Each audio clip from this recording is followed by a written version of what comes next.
All right, let's kick it up a notch with a more difficult one. In this case, the problem is more obscure. We are told that a pizza slice has a perimeter of 25 inches and an internal angle of 23 degrees. The question is, what is its area? And of course, WebAssign style, we want this exact. We don't want any kind of a decimal approximation. So as with all word problems, or in general more complicated types of problems, I don't even know if you count this as a word problem, but whatever.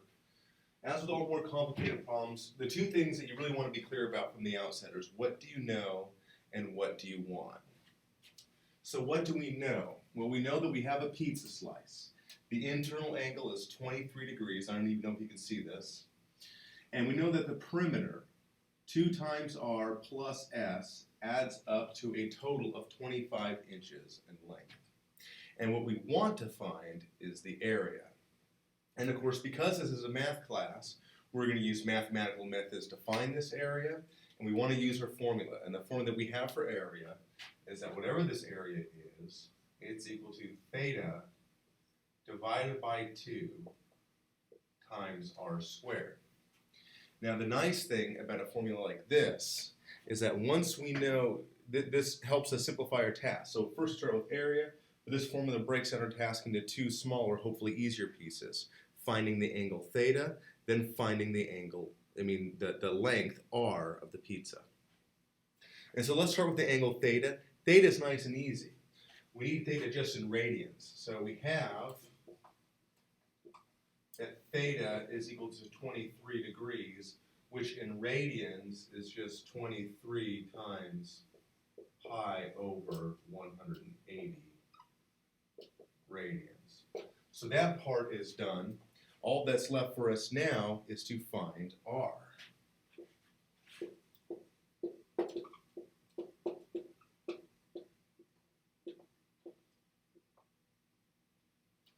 Okay? And so to find r, this is where things get a little bit tricky. We want to start out by finding a relation which relates s to r, right? So we have one other geometric formula we haven't used, is the arc length formula. Let's use that. We know that s is equal to r times theta, and let's even plug this in. It's 23 pi divided by 180.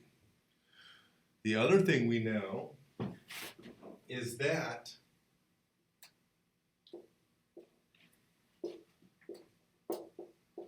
from our perimeter explanation, s is equal to 25 minus 2r. Therefore, we get out the equation 25 minus 2r is equal to r times 23 pi divided by 180. In isolating r, we will find that r is eventually equal to 25 divided by 23 pi over 180 minus 2. And that is the end of, plus 2, excuse me. And that is the end of our derivation for r, right? Now that we know r, and now that we know theta, we find out that our final formula area here, it's a little bit insane, but it's 23 times pi divided by 360, because I multiplied the denominator by 2, times 25 over 23 pi divided by 180 plus 2, all squared, and this is inches squared. This is the precise answer that we were looking for. And so what started out really weird is actually really easy. More advanced applications of these formulas will occur both on the quiz on Friday, but also on the worksheets Wednesday for you to work with your fellow students and with the help of the substitute who I bring in. You're going to want to make sure you're good in all those because this is quiz level stuff here. All right, so the next topic that we need to talk about, this is starting with section 5.2 now. We've moved past angles and their geometric uses, and we're moving on to the trigonometric functions. And I'm first going to find the trigonometric functions for angles that are acute, that is, angles between 0 and 90 degrees, or between 0 and pi over 2, whichever way you wish to express this. So if my angle theta is between 0 and 90 degrees, I can make it form the inner angle of a right triangle. So it's very important in this that the triangle I'm dealing with here is a right triangle of 90 degrees over here. And this is the angle theta corresponding to it. We label the side opposite the right triangle by OPP. The side near it, but that's short, we label by ADJ is the adjacent side. And of course, this longest side is called the hypotenuse. Okay. And so, by definition, we define the sine of a given angle theta to be the ratio between the opposite over the adjacent side lengths. And from this, we see that since we're just taking a ratio, there are no units associated with the output of the trig function. The trig function's output ratios, which are dimensionless quantities. The tangent function, by definition, is the ratio of the opposite side to the adjacent side.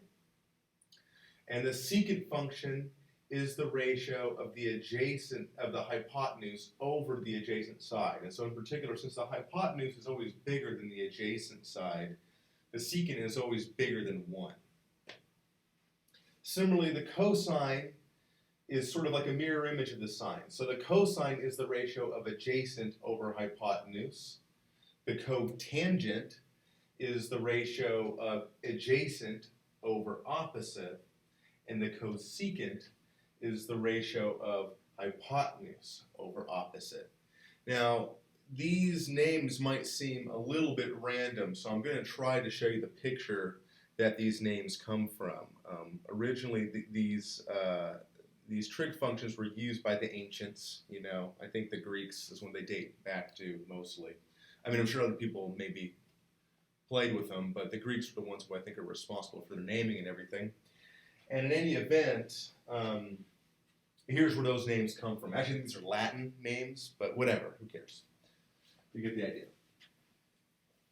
So the sine function, if I take my right triangle, in this case my angle theta is the bigger one. If I take my right triangle and I place it inside of a unit circle, so I'm assuming the radius of this circle is 1, which is indicated here in this pretty crowded diagram, but if my radius of my circle is 1 all the way around, and my angle is theta, then the sine of theta is just the ratio of opposite over hypotenuse. And since my hypotenuse is equal to 1, sine of theta can be thought of as the actual length of this. And in fact, that was the original usage of it. This was actually thought of, this was called the sine. The length of this thing inside the circle was called the sine of the given angle, right? What is the tangent? Well, the tangent, remember, is the ratio of opposite to adjacent. And what you want to see is that this big triangle right here is similar to this little triangle right here. That means they have the same shape. The only difference is this is bigger, right? So if I want to make this bigger triangle fit on this smaller right triangle, I just flip it over, put it, and then shrink it down without distorting it in any way. And the thing about similar triangles is ratios are preserved, right? When I stretch or shrink an object, the ratios between its sizes don't change, right? And so the point is that the ratio of this to this is the same as the ratio of this to this. So by definition, the tangent is the ratio of opposite over adjacent, which is the same as the ratio of this line to 1. And so we see that in this case, since the hypotenuse is equal to 1, the tangent is actually just this length right here, which is, as you can see, the length of the tangent line to the circle between where it hits the point here and touches the axis here. This is where the name tangent comes from. And this is not super necessary for you to know, but in case anyone cares or is wondering, this is where the name comes from, tangent. Secant. So secant used to just mean cutting line. And again, using this same triangle, right? The big triangle is similar, has the same shape as the little triangle. That means all ratios are preserved. By definition of our secant, the secant is the ratio of hypotenuse over adjacent. Flipping this around, in the big triangle, this becomes the hypotenuse, this becomes the adjacent side, and sure enough, since the adjacent is 1, the secant is just the length of this line segment right here. It's the line that cuts the circle and meets the tangent. So that's where the names come from. The remaining trigonometric functions all have the word co in the beginning. The cosine, the cotangent, the cosecant, right? And what are they? These are just the mirror images of the original functions, but up on the upper left half instead of in the bottom right half, right? So the cotangent is the length if we measure between the cotangent line, between the tangent line from here to here. This here is the cosecant, which goes up and down instead of left to right, and the cosine goes like this instead of like this.